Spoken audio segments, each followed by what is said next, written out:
Alors en fait, c'est la rencontre entre deux événements. C'est-à-dire que moi, je réfléchissais pas mal à l'évolution du conversationnel en voyant les gens parler à leur téléphone ou arriver chez eux pour parler à leur box. Donc je savais qu'il fallait préparer Butagaz à ça pour la suite. Et deuxièmement, on m'a parlé de Zion, donc on s'est rencontrés et de cette rencontre est née Lisa.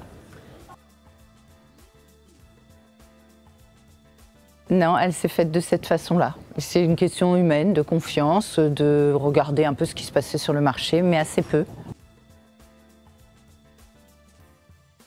C'est un callbot de commande, c'est-à-dire que Lisa, elle peut prendre la totalité d'une commande en gaz en citerne, du début jusqu'à la fin, pour nos clients, quels qu'ils soient.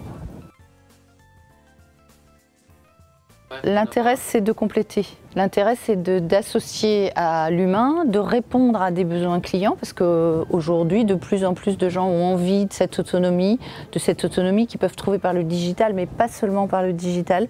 Moi, je pense qu'il y a beaucoup de gens que ça ennuie d'aller sur un espace client, donc c'est plus facile de faire le geste du téléphone.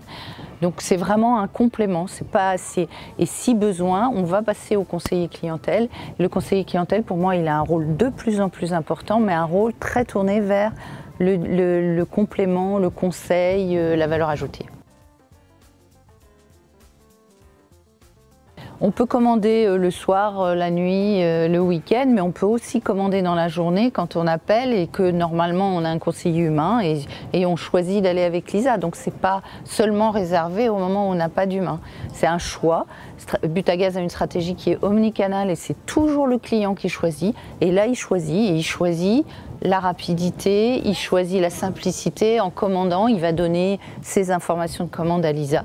Et Lisa va lui confirmer oralement sa commande qui lui sera confirmée totalement par mail le lendemain. On a commencé en début d'année et les premières commandes de Lisa ont eu lieu au mois de juin. Assez rapide. Alors en fait, c'est absolument passionnant de travailler sur ce type de projet parce que c'est très très riche. On est parti peut-être avec l'idée que c'était assez simple et finalement c'est très compliqué. C'est très compliqué parce que la commande elle est très compliquée, parce qu'elle implique une bonne commande, ça fait une bonne livraison, donc un bon service apporté à nos clients, une optimisation de notre logistique parce qu'on ne sort pas un camion comme ça par hasard sur les routes de France et donc on a besoin de gérer des très très bonnes commandes au début. Donc c'était beaucoup plus compliqué que ce qu'on avait pu imaginer. Alors les prises de commandes, elles ont commencé vraiment, on va dire, on va compter vers le 10 juillet. On a commencé fin juin, mais on a ouvert plus vers le 10 juillet. On est déjà à on doit être à 4300, voire 4500 commandes à l'heure où je vous parle. On a un bilan, moi, que je trouve très positif parce qu'on n'a pas de réclamation. Il y a des clients qui sont perturbés, oui, il faut qu'ils apprennent à vivre, comme tout le monde doit apprendre à vivre avec ce type de nouveaux outils. Mais il y en a beaucoup qui, à la fin d'une commande, vont dire merci madame, au revoir madame, vraiment de manière assez simple. Et aucune réclamation et pas plus de problèmes de commande que quand c'est pris par un humain.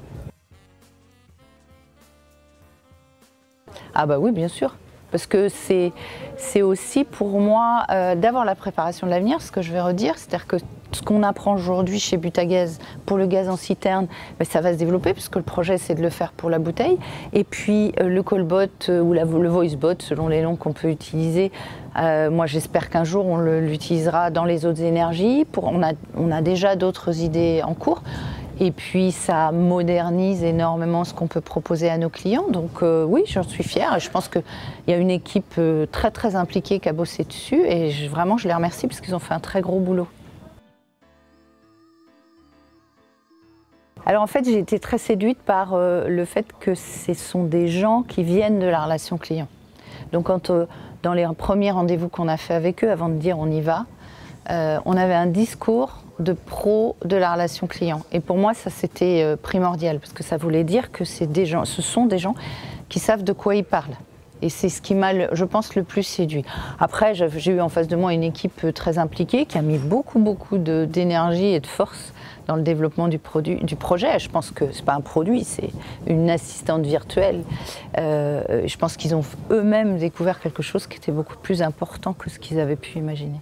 Merci Agnès. Donc, on se reverra dans un an pour le bilan sur cette première mondiale qui est le Colpot. J'espère, oui.